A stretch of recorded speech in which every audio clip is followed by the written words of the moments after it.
Hello and welcome to the world of Nontime. This is Discovering Together, and today we're discovering the anatomy of a shield. That's what we're discovering today. So we're going to bring the shield up, and what are we looking at when we're looking at a shield?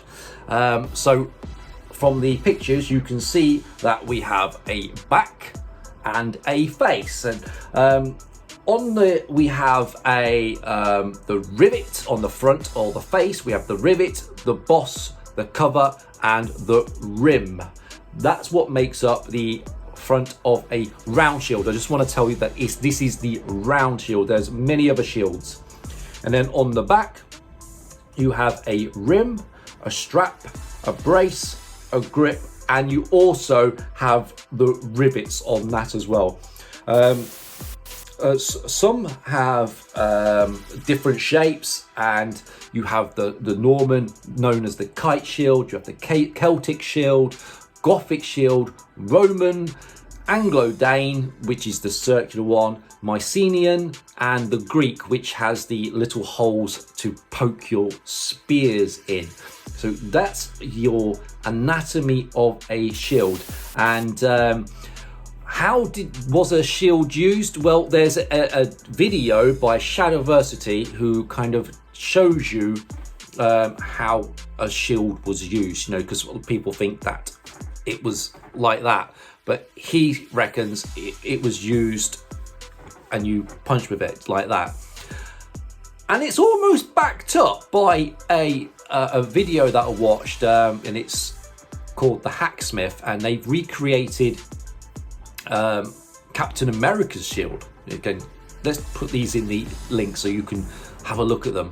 And he actually when he punches through stuff, because he uses the shield to punch through stuff, he punches like that. So would you punch like that, which is that's more like blocking and pushing away. But if you want to attack, I guess that part of it, and it does cause more damage.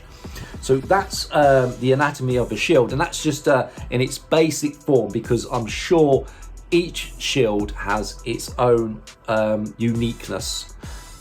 But also want to have a look at the shield diagram, so we'll get that up as well, the division of the shield into fields.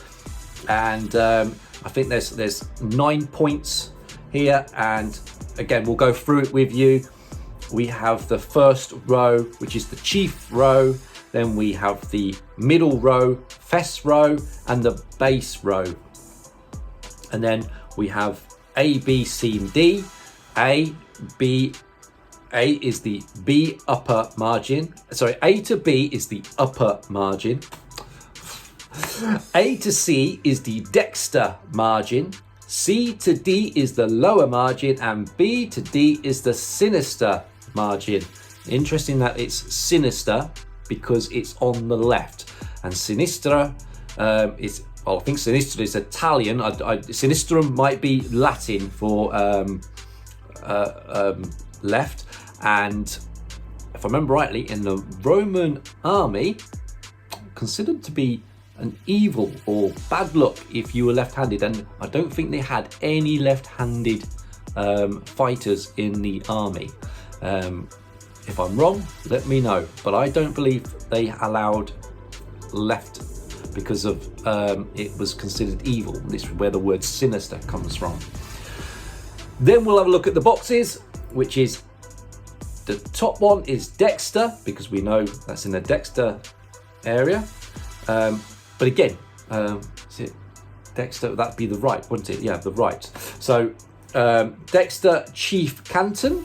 And then one below that is the dexter flank, and the one below that is the dexter base.